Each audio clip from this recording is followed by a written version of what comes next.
Hello, everybody. This is John Hersey from John Hersey International. Again, welcome to our members of the Contagious Leaders Coaching Club. We are really fortunate today to have a guest person on this call, Dan Burrus. Dan Burrus, I've met him years ago. I've known about him, have followed him. He is one of the world's leading technology forecasters and business strategists. He's CEO and founder of Burrus Research, does amazing research. The New York Times has referred to Dan as one of America's top 3 business gurus. He has written 6 books, one of them the really well-received Techno Trends, and he's about to launch another book in January called Flash Foresight, which he's going to talk a little bit about today, and it's really all about how to see the invisible and do the impossible. And we're really in a module here that's about embracing change. And Dan, first of all, welcome and thanks for giving us the time. Yeah, thank you very much. I think it's really important for all of us right now to understand that we're at a very unique point in time, and we actually are no longer in change.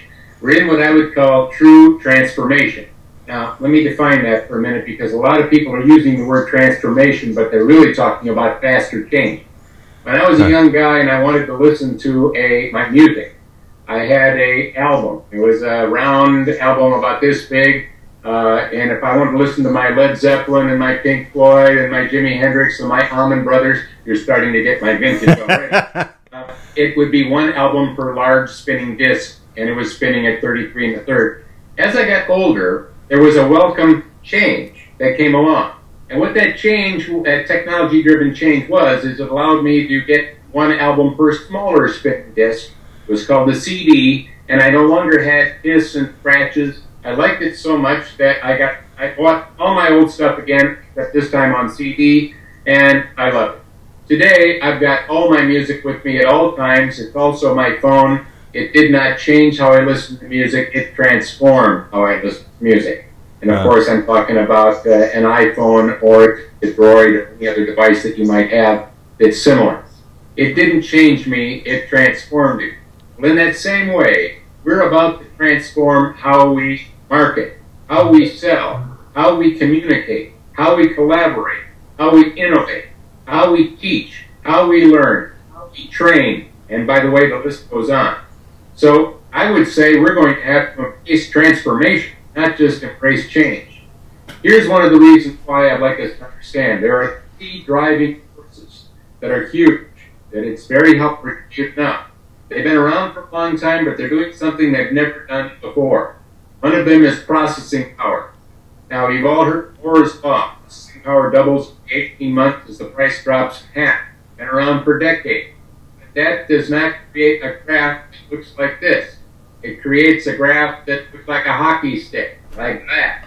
And right now we're on this stick. To go from a 5 megahertz chip to 500 took 20 years. To double that took 8 months, and that was years ago. The point is, our devices are getting more powerful every single day, and we're about to offload all of that processing power to what's called the cloud, which means you're going to have supercomputing power in the palm of your hand. Secondly, bandwidth. Remember the 512K modem? Try one. A lot of time. Because you've changed, you've been transformed. How you spend it, what you attach, and how your emails are, they aren't what they used to be back in the 90s. Well, bandwidth is on the same curve. Not here anymore, on this part of the curve. Matter of fact, this new technology that's being put into place right now, that if you took every man and child in China and had them wirelessly send a high-definition video, you would have no trouble sending it. No lag, no problem at all. So in other words, bandwidth getting unlimited as the price drops. Processing power as the price drops. And the third one is storage. Matter of fact, we're offloading the storage into the cloud as well. So the price drops. Storage bandwidth processing power touches every single one of us. It's driving 2 revolutions that I will talk about because I've only got so much time right now, and I want to give you what's happening, not an if or maybe, but a for sure, so that you can embrace the transformation and see the opportunity. So I'll talk about 2 very quick revolutions happening right now, very fast.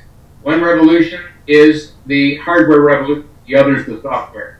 On the hardware side, in the old days, the only way to access a computer was a mainframe terminal.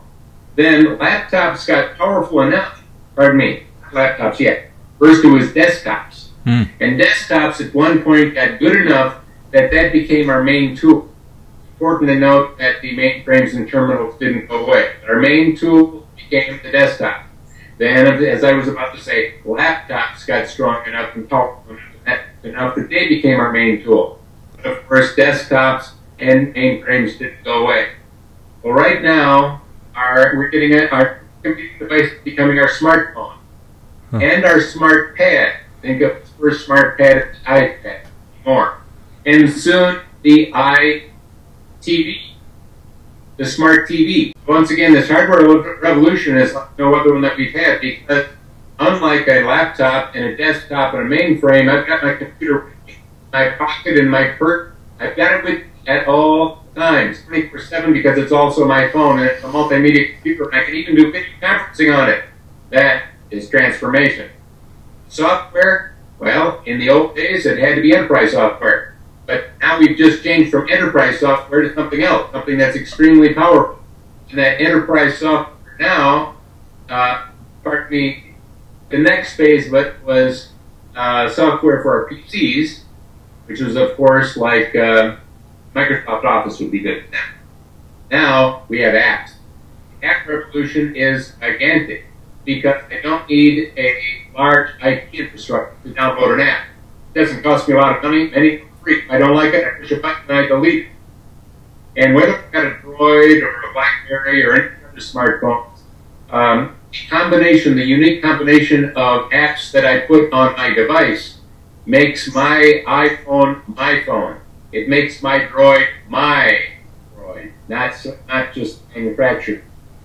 There are over 10,000 plus apps in the Apple Store. There have been over 5 billion downloaded, and the number is increasing like that graph I showed you, like this.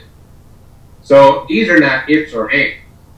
We are transforming how we communicate, how we collaborate, how we sell, how we market, how we train, how we educate, how we innovate. All of those things. Are you? Are your customers changing faster than you're changing? Are your customers learning faster than you're learning? And if the answer is yes, hey, you better change. Matter of fact, you better transform. When was the last time you bought something from Polaroid? Long time. Yeah. By the way, what was Polaroid? Polaroid was a company that did instant photography. Well, wait a minute. Is digital photography instant photography? Yeah. Shouldn't they have owned digital photography? And the answer is they could have, but they missed the change curve, the tech-driven change curve. So what I'm telling you is that technology is driving profound, not just change, transformation.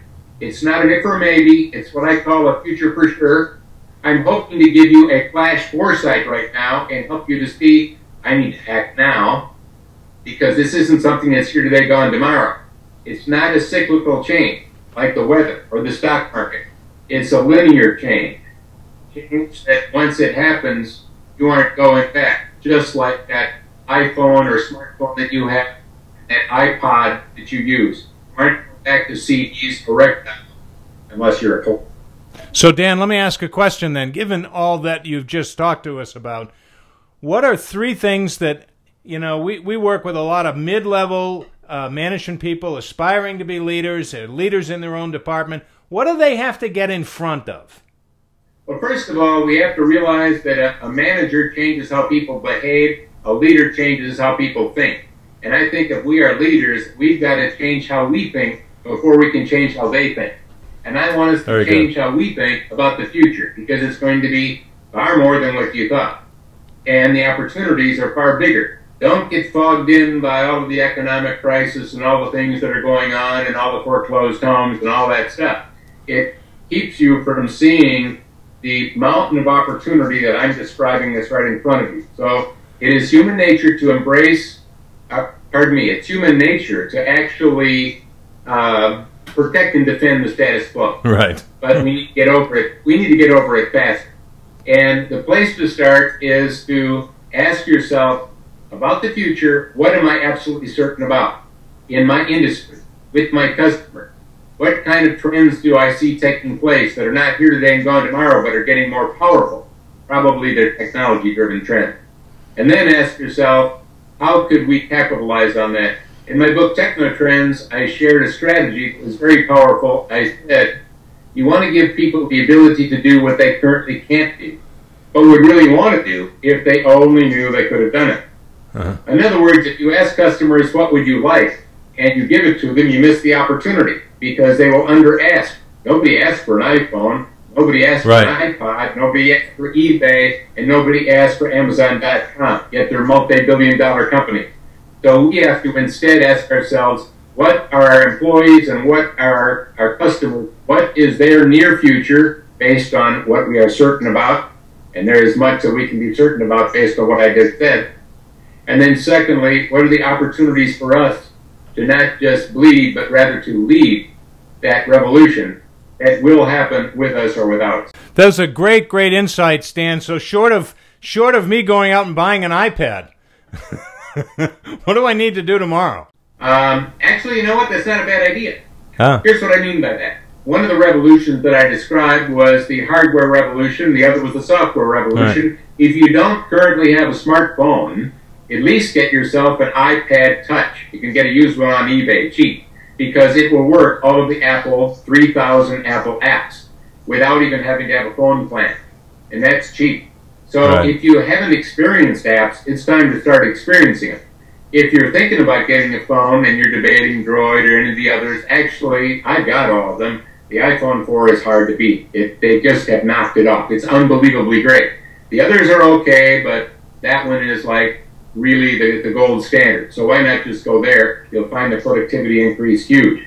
By the way, I wouldn't neglect an iPad either. If you're a BlackBerry person and you say, I'm going to stick with my BlackBerry, get yourself an iPad. You'll find that it's far more than just something to watch high-definition videos on.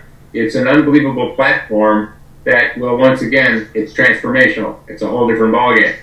So I would say start experiencing, maybe buy some of these things, start downloading them, go to some of these stores, the Droid store, the Apple store, poke around and see what's there. It's a way to at least start understanding what's happening with the hardware and software trends.